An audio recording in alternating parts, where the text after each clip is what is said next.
नमस्कार। आज हम भगवद गीता के पहले अध्याय में चल रहे हैं। इसका नाम है अर्जुन विषाद योग।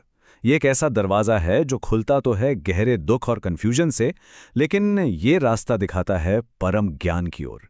चलिए, एक पल के लिए आंखें बंद करके सोचिए। एक बहुत बड़ा विशाल मैदान है, जहां तक नजर जाए सिर्फ सैनिक ही सैनिक, और हवा में एक अजीब सी खामोशी। ये जगह है कुरुक्षेत्र, इतिहास का वो मैदान जहां धर्म की लड़ाई के लिए अब तक का सबसे बड़ा, सबसे भयानक युद्ध होने वाला है। देखिए, एक तरफ पांडवों की सेना खड़ी है जो अपने हक और धर्म के लिए लड़ रही है, और दूसरी तरफ कौरवों की विशाल सेना जो अहंकार और अधर्म के लिए खड़ी है। माहौल में एक भारीपन है, शस्त्रों की खनक सुनाई दे रही है।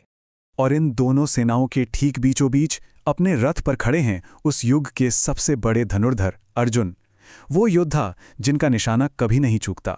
वो पूरी तरह से तैयार हैं, लेकिन उन्हें अंदाजा भी नहीं है कि ये लड़ाई बाहर से ज्यादा उनके अपने अंदर लड़ी जाने वाली है।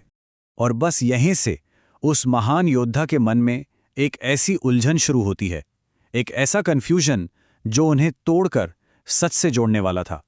अर्जुन अपने सारथी यानी स्वयं भगवान कृष्ण से कहते हैं, हे कृष्ण, मेरा रथ दोनों सेनाओं के बीच में ले जाकर खड़ा कर दीजिए।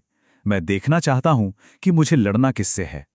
और जैसे ही रथ बीच में जाकर रुकता है, अर्जुन सामने देखते हैं और वो सन्न रह जाते हैं। सामने कोई अनजान दुश्मन नहीं, सामने तो उनके अपने ही खड़े हैं। उनके दादा भीष्म पितामह, उनके गुरु द्रोणाचार्य, उनके भाई, दोस्त, रिश्तेदार, सब के सब।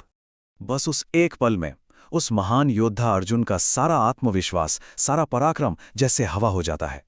जिन लोगों को देखकर प्यार और सम्मान आना चाहिए था, आज उन्हीं पर तीर चलाना था। ये वो लम्हा है जब अर्जुन अपने जीवन की सबसे गहरी निराशा में डूब जाते हैं।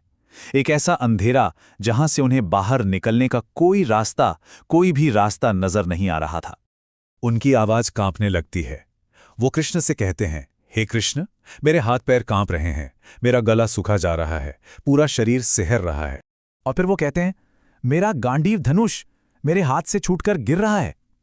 जरा सोचिए, जो गांडीव उनकी पहचान था, उनकी शक्ति था, आज उसे पकड़ने तक की हिम्मत उनमें नहीं बची थी। और फिर वो एक ऐसा सवाल पूछते हैं जो हर इंसान अपनी जिंदगी में कभी ना कभी पूछता है, इस लड़ाई से मिलेगा क्या? मुझे ऐसा राजपाट, ऐसा सुख नहीं चाहिए जिसके लिए मुझे अपनों को ही मारना पड़े। अर्जुन का मन अब दो हिस्सों में बुरी तरह फंस चुका था। एक तरफ एक योद्धा का कर्तव्य था,